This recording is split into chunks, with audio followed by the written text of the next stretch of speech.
to short. O'Neill will come to the plate. We'll get one out. McDaniels, first pitch swinging. Roop right, a little double stride, throws high, but it's snagged by. As we say that, there's one umbrella dropped and put away, so apparently it is lightening up even further. 1-2, runner moving. Stockton to O'Neill for one. The throw on in time, and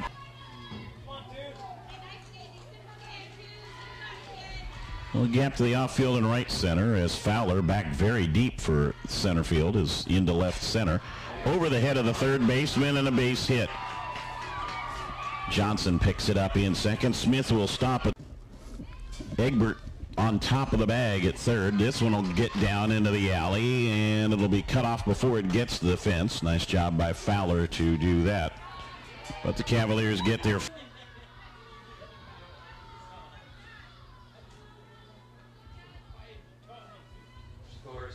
Infield in tight, little slap to short and a diving. Cavalier head coach good enough to join us now, and frustrating afternoon for the hitters. That's got to be tough, getting shut out in both ball games. Smith in the second game especially, I mentioned, really sort of a compact delivery, not a lot to it, but she was consistent and had pretty good location. She was, and we went scoreless. Sorry about that. Let me turn you up while we're at it. There we go. Yeah, unfortunately, that does help. In both games, we weren't able to push any runs. I don't think that we had a great approach in the first game at the plate. And nothing special in the pitching, you know, coming at us. We knew coming into the game that they were going to be a great hitting ball game, very well coached, but we didn't have good perspective. And, you know, the first inning for us of the first game kind of told it all. Didn't come out with our pitcher and catcher in a right, you know, in a good state of mind, and everything else just kind of followed suit. Defensively, I thought we did fairly well. We made some outstanding plays. You know, a couple dives. I was going to say, Tori O'Neill was all over the field today. She did all right. She did all right out there. You know, and I appreciate our infielders have been working hard, try to eliminate the errors, and I feel like we did that, and we just didn't quite have the bats today. Wildcats were kind of, aggressive may not be the right word, but the first inning of each game, they really came out and kind of had a foot on the gas to start. They do, and that goes back to the coaching. You know, very well coached, great athletes. You know, that's something that I knew, and I noticed last year when we played them, they're very athletic, all the way up and down through the lineup, and they're able to capitalize. You know, we make a mistake or we, you know, allow a walk, and they go out there and push that run across. Eventually, I'm going to be able to peel off one of the 6 layers here, but was it as cold down there as it was up here? It really was a chill today, it felt like. It did. Got a little cold in the first game, so we layered up, but the sun peeked out in game 2, which we always appreciate, a little glimpse of vitamin D out there.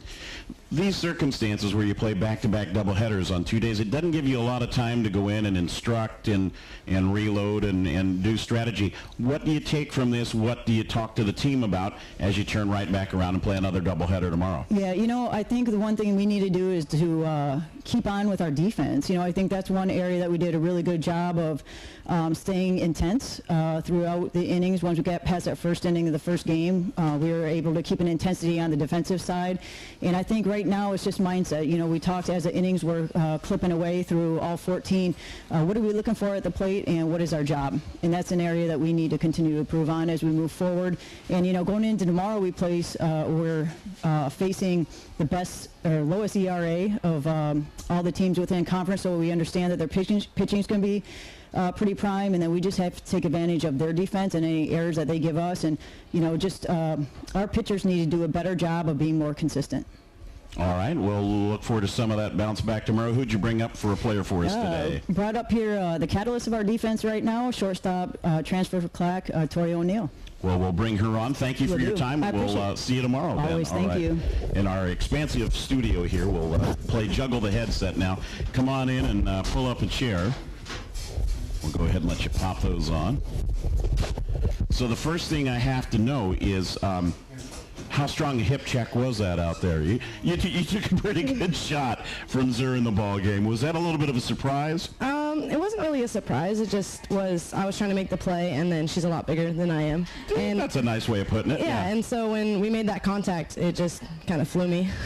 Runners usually dodge a little bit, though, and she just, I think she had a head down and a head full of steam, maybe didn't see you either, but it was an unusual collision. Yeah, it was, I don't think either of us kind of saw each other in the sense of awareness, but we both collided pretty hard, and I mean, I'm running forward, she's running sideways, so who's going to win the battle? Probably her. I mentioned to Coach, you were all over the infield, it seemed like, today.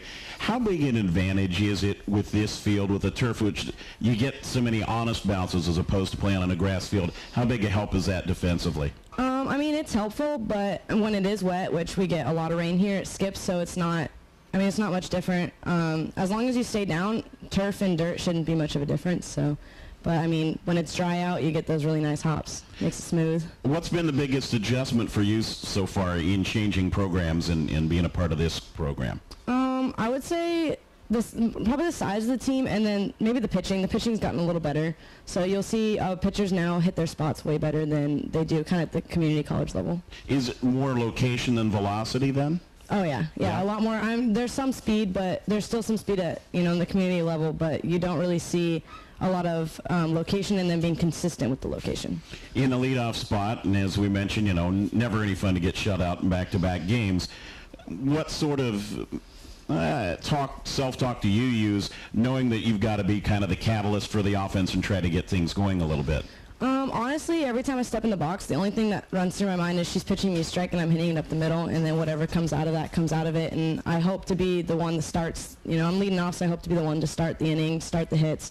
But usually it's just she's pitching me a strike. Every time it's pitching me a strike and it's going up the middle. So with that thought of going up the middle, then for you it's more timing than anything else as opposed to trying to adjust to a pitch. Yeah, so I mean, a lot of the people will move up in the box or down the box depending on the timing, but I kind of just stay put. I get my timing on deck, and then I just go from there. Well, keep the glove hot for tomorrow, all right? We'll look forward to some more plays against St. Martin's. All right, Thanks for joining us. Appreciate it. And I'll go ahead and grab those, and we'll see you tomorrow. Thank you.